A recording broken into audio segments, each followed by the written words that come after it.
On enchaîne sans plus tarder sur une table ronde consacrée à l'économie et le travail, qui sera animée par Pascal Richet. Je ne vois pas Pascal.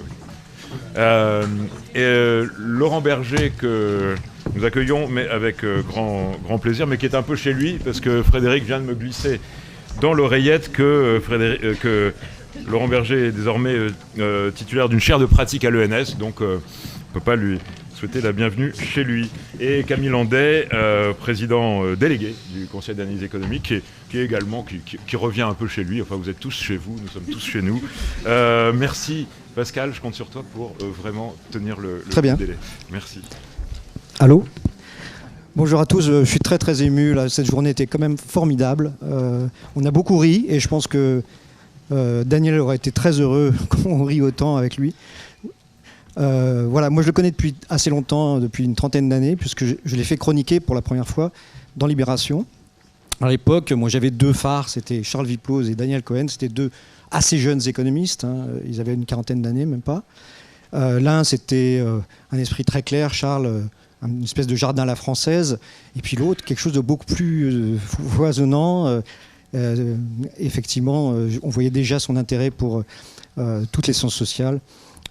Pas seulement l'économie, et donc j'adorais parler avec lui. Et je les ai fait chroniquer. Ensuite, on a élargi cette chronique à trois autres personnes. Olivier Blanchard, qui est ici, qui s'en souvient, j'en suis sûr, Patrick Artus et Jean-Paul Fitoussi. Voilà. Et on a créé Les Économiques, qui est une chronique qui a duré très longtemps. Esther Duflo y a participé, Pierre-Yves Joffard et bien d'autres. Alors un jour, Daniel m'a dit je suis désolé, mais il y a Le Monde qui vient de m'appeler et je vais chroniquer au Monde. Alors, j'étais catastrophé, évidemment. Il m'a dit, mais t'inquiète pas, j'ai quelqu'un, tu vas voir, il est formidable. C'est un collègue, il travaille au MIT, il va venir en France, il est formidable. Je lui dis, très bien, ok. Mais... Alors évidemment, on ne pouvait rien refuser à Daniel. Donc j'ai dit oui sans connaître la personne. Il me dit, bon, il est un peu jeune. Alors je lui dis, quel âge il a ? 24 ans ou 25 ans. Bon, alors j'ai dit ok. Et bonne pioche, c'était Thomas Piketty, donc ça s'est bien passé. Voilà. Et puis alors là, il continuait à chroniquer dans l'Obs, enfin il a chroniqué donc au Monde, il est revenu ensuite dans l'Obs, c'était moi son agent traitant, donc j'avais le privilège tous les dimanches soirs de lire ses chroniques. Et ça tombait vers 8h, parfois vers 11h du soir, là où je sentais que c'était une chronique qui lui demandait plus de travail. Alors je ne sais pas combien de temps il y passait, j'aimerais bien que Martine me dise ça. Je ne sais pas si je sais pas combien de temps elle... Oui, ça dépend, mais je sais qu'il était très à même de ces chroniques. Là, j'ai la chronique, il faut que je me concentre. Non, il est... Voilà. Alors en tout cas, c'était formidable, c'était toujours parfait. Et alors le problème, c'est qu'il doutait toujours. Il me disait, bon, il faut que tu me dises ce que tu en penses, je suis pas sûr, est-ce que c'est assez grand public, etc. Et en fait, c'était évidemment formidable, comme ses livres. Hein, et bon, cet été-là, je l'ai appelé, je l'ai eu 2-3 fois, et il m'a dit qu'il regrettait de ne plus pouvoir faire sa chronique. Mais il m'a dit que c'était quelque chose qui l'aidait à fixer ses idées. Donc c'était une espèce de gymnastique, je ne sais pas si c'est... C'est ça, exactement. Voilà. Bon, assez parlé du chroniqueur, maintenant on va parler du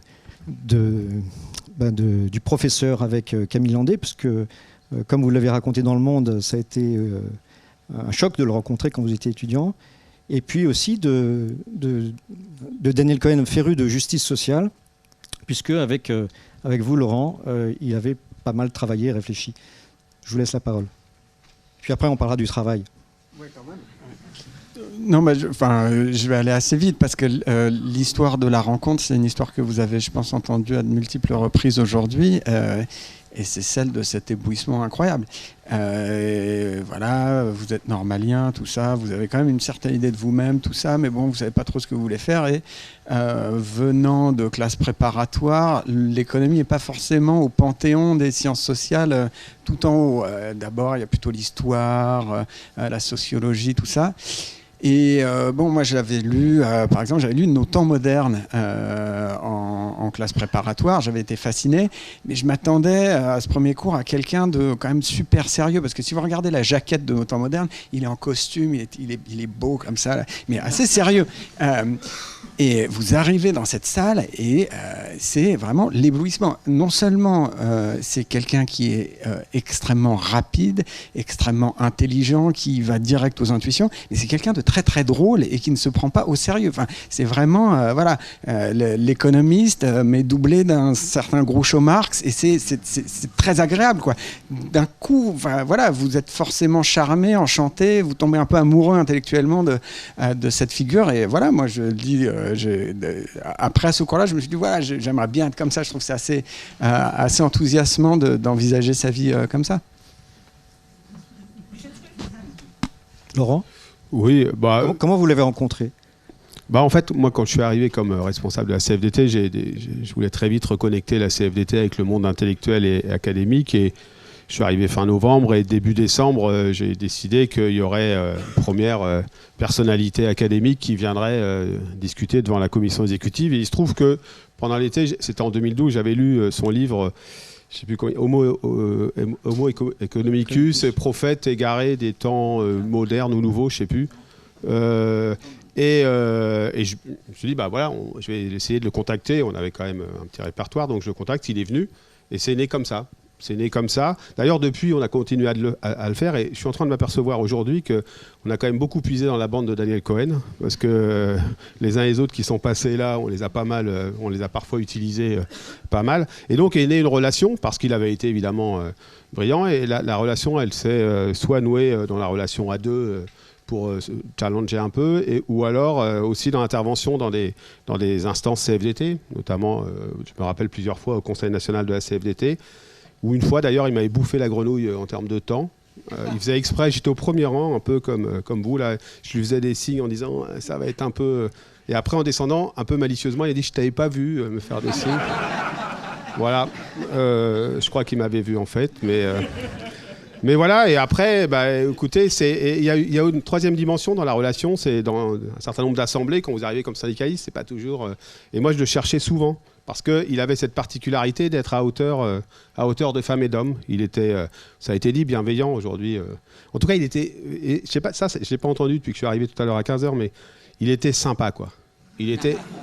Ah ouais, et ça change beaucoup de choses quand se rencontre le monde syndical et le monde académique. Ça change parce qu'on ne part pas du même point de vue.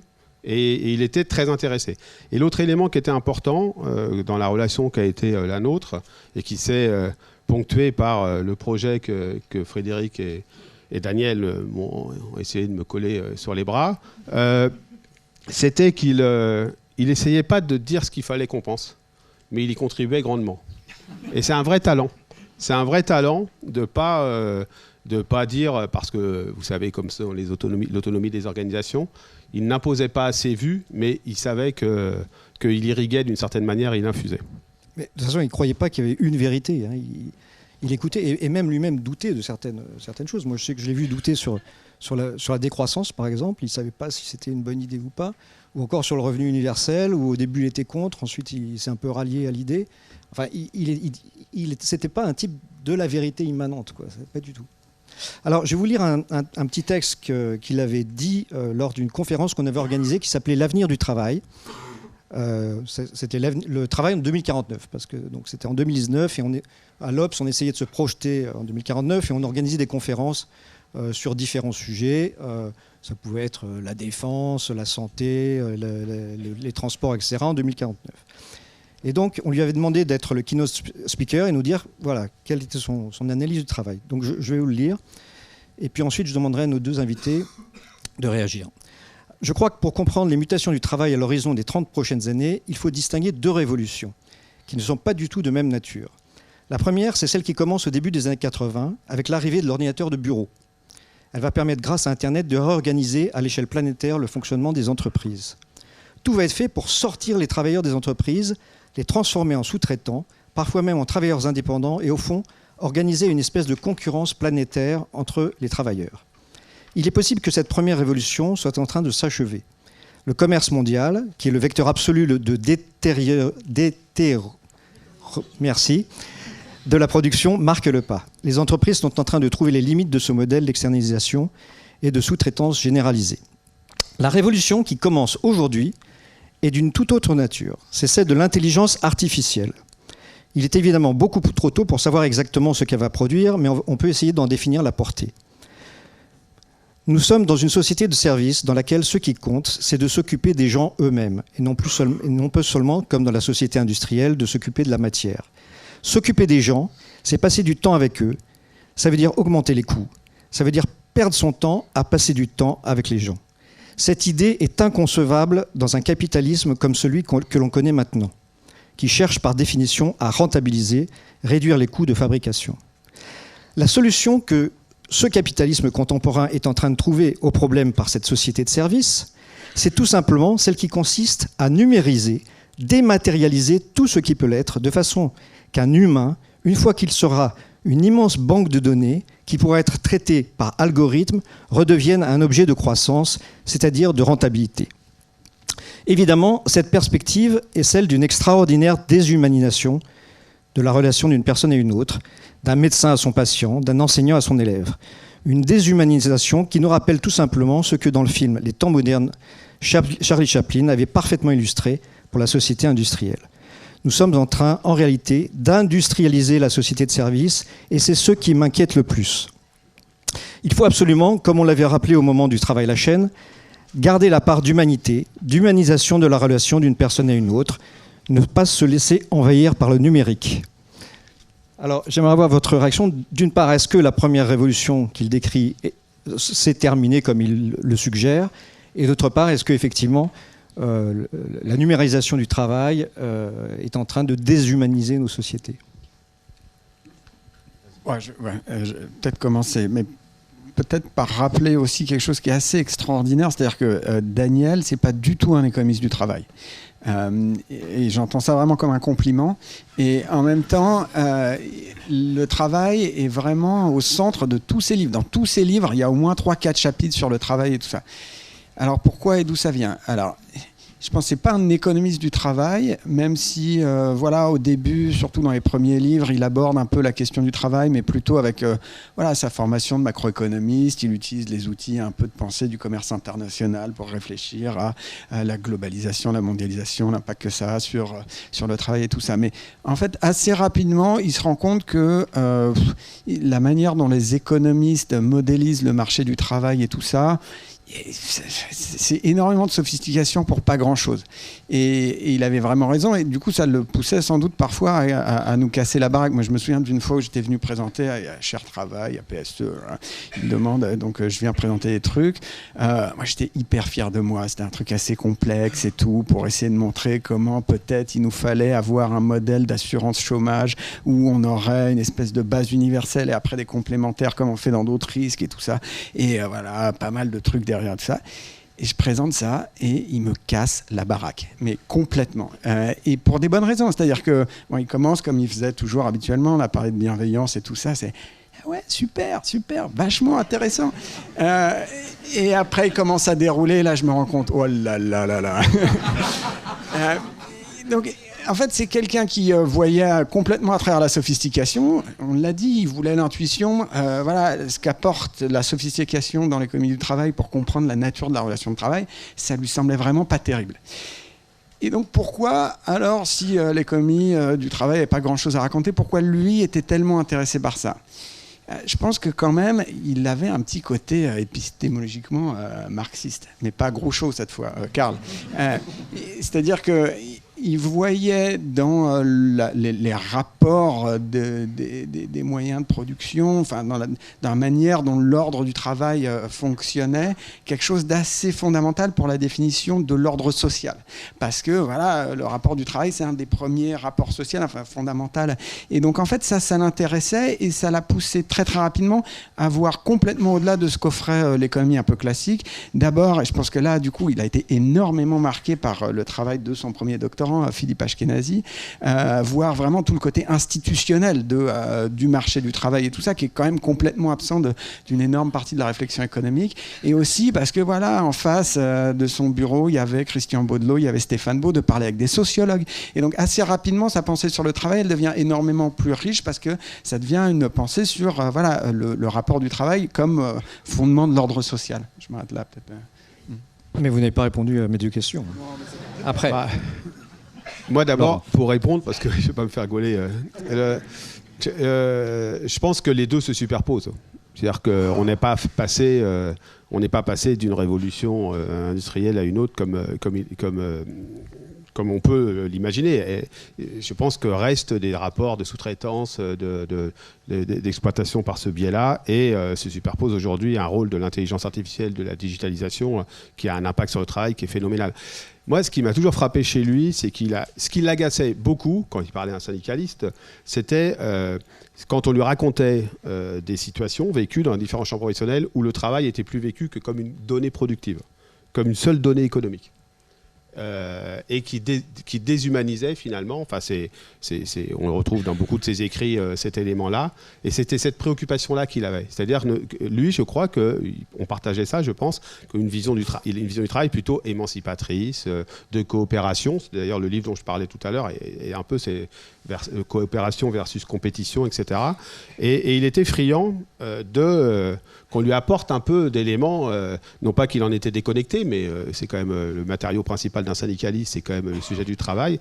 Il voyait vraiment le travail comme un élément fondamental de notre démocratie, et pas simplement comme une donnée économique. Et ça en faisait moi je ne suis pas compétent pour le dire, mais ça en faisait un économiste un peu à part. Et c'est vrai que un des fonds...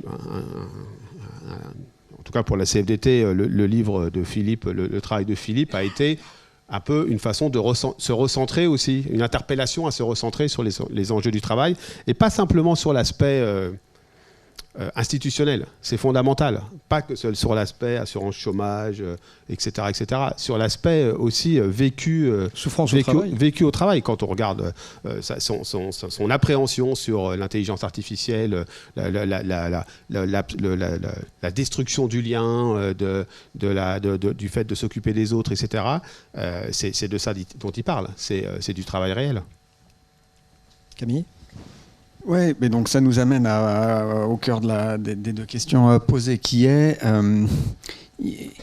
voilà, son interrogation, je pense, c'était vraiment celle de quelqu'un qui avait vécu la fin de cette société industrielle, quoi, et qui essayait de comprendre pourquoi elle n'avait pas abouti à quelque chose de mieux qu'avant. Et d'ailleurs, il cite souvent ce bouquin là de Jean Fourastier qui apparaît 2-3 fois dans différents bouquins, où en substance, l'idée c'est voilà, la société industrielle c'est super, mais le travail est complètement déshumanisé, c'est le travail à la chaîne, et on se dit voilà, l'avènement de la société de service va nous libérer, va amener à un rapport du travail qui est complètement changé. Et voilà, son interrogation fondamentale, c'est en fait pourquoi ça s'est pas passé. Oui. Alors ce qui est étonnant, c'est que dans ces 3 leçons sur la société post-industrielle, il adopte la position de Fourastier, et ensuite, bien plus tard, il dit je me suis trompé. Je me suis trompé parce que le numérique, en fait, a fait dérailler cette perspective heureuse. Oui, et là, une fois de plus, il a une manière de le raconter, une intuition qui est vachement directe, et enfin voilà, qui tient en un paragraphe, alors que voilà, il y a des générations d'économistes qui ont écrit des modèles aussi super sophistiqués, où vous avez le progrès technique dans un coin et la manière dont ça fonctionne sur voilà, les revenus du travail, mais aussi le type de tâches qui apparaissent et disparaissent. Tout ça, c'est super sophistiqué, mais en fait, on ne comprend pas très bien voilà, pourquoi on en est arrivé là. Lui, il dit, c'est tout bête. Je veux dire, au cœur... Si on va vers une société de service, c'est la maladie des coups de Baumol. S'il n'y a pas de gain de productivité, ça va coûter plus cher. Ouais. Bon, en gros, c'est tout bête. C'est voilà. Baumol, lui, il avait commencé à regarder ça dans le cadre d'une enquête qui lui avait été diligentée par les gens à Broadway. Les spectacles à Broadway se rendaient compte que ça devenait de plus en plus cher, et du coup, ils faisaient tous faillite, les théâtres à Broadway. Et Baumol, il était prof à Columbia et a dit bon, je regarde tout ça, et il se rend compte que voilà, c'est tout bête. Un théâtre ou produire, je sais pas, une pièce de théâtre, mais aussi un concert classique. Voilà, enfin, une symphonie de Beethoven, vous pouvez pas la faire tenir en 9 minutes, il n'y a pas de progrès technique. Il faut toujours la jouer avec autant de membres dans l'orchestre et tout ça. Et donc forcément, dans un monde où tout le reste des biens devient de moins en moins cher parce qu'il y a du progrès technique, c'est-à-dire que le prix relatif de produire un spectacle à Broadway ou un concert de Beethoven, bah, ça coûte plus cher. Okay, et donc ça, Baumol dit, bah, c'est tout bête. Ça veut dire qu'il va simplement falloir augmenter les prix parce que voilà, les coûts de production de ce type de biens va augmenter. Et l'idée, c'est que ça peut s'appliquer à l'ensemble de la société de services. Enfin, c'est ce qu'on pensait originellement. C'est-à-dire, c'est un monde où voilà, on va être obligé de rendre des services à la personne et il faudra toujours des personnes. Et ça, du coup, ça va coûter relativement plus cher. Donc, le prix de ces services par rapport au reste des biens dans l'économie va augmenter. Okay, et voilà, ce que dit Daniel, c'est tout bête. Je veux dire, ça crée dans la société capitaliste une incitation monstrueuse à essayer de chercher le progrès technique qui va essayer de remplacer le besoin de cette personne dans le service. Okay, et donc lui, en fait, il l'explique en une phrase. Enfin, c'est la nature même du capitalisme que de penser que, voilà, à un moment, le progrès technique va s'orienter vers des choses comme l'intelligence artificielle. Et ça, c'est quand même, voilà, c'est simple, c'est du Daniel tout craché, il y a une intuition, tout le monde peut le comprendre. Ouais, l'autre qualité qu'il avait, c'était dans un amphi d'étudiants, ça a été dit, il était pédagogue avec c'est moins dans des amphis, mais dans des salles où il y avait des militants syndicaux qui n'avaient pas fait, pour une part d'entre eux, d'études, etc. Il savait faire résonner la situation du travail avec une vision de son évolution. Et ça, c'est pas objectivement donné à tout le monde. Il savait conjuguer les mondes, quoi. Et c'est pour ça qu'on l'a fait intervenir plusieurs fois et peut-être des fois trop souvent à son goût à certains moments, mais parce que il était extrêmement accessible. Et ça, c'est fondamental parce que je crois que c'est les derniers échanges que moi j'ai eu avec lui, son inquiétude sur la démocratie. On l'a eu dans le bureau de Frédéric ensemble, tous les trois. Cette inquiétude-là, ça l'amenait à croire qu'il fallait qu'un certain nombre je sais pas comment dire, de mondes différents, en tout cas de légitimités différentes, travaillent les unes avec les autres. Et ça, il savait le faire, quoi. Il savait le faire parce qu'il avait un petit côté à part, quoi, y compris par sa façon d'être, par la capacité à manier l'humour et en même temps l'exigence intellectuelle. Et ça en faisait quelqu'un d'accessible pour des publics qui sont parfois, évidemment, pas ceux d'un amphi d'étudiants ou d'intellectuels, quoi. Et ça, moi, ça m'a toujours frappé chez lui. Et d'ailleurs, il savait en jouer, y compris quand on était dans des rencontres où il y avait beaucoup d'économistes, etc. Il avait toujours ce petit côté pour montrer la proximité avec notamment le monde du travail et le monde syndical. Alors, Frédéric Worms, ce matin, disait qu'il y avait un projet et qu'il vous avait enrôlé dans un projet à l'École normale supérieure sur les études démocratiques, un département études démocratiques. Est-ce que vous pouvez nous en dire quelques mots ?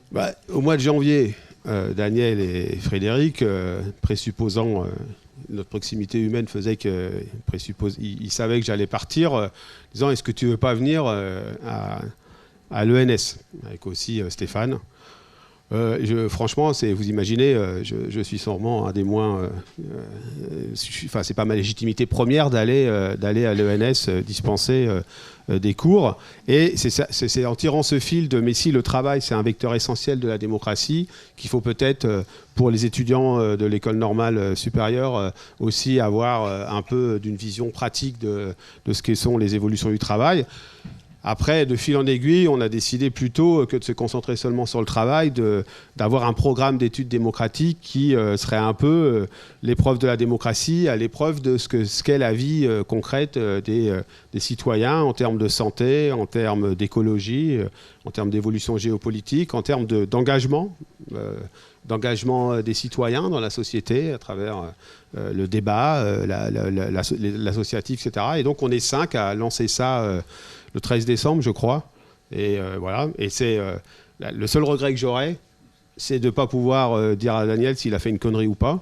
Et en tout cas, voilà, on va le faire. Et effectivement, on va le faire avec encore plus d'enthousiasme parce qu'on lui doit. Bon. Et si ça ne marche pas, il faudra le débrancher comme il le faisait quand les projets ne marchaient pas. Ouais, voilà. Frédéric sera là pour ça. Ouais. Voilà. Merci beaucoup.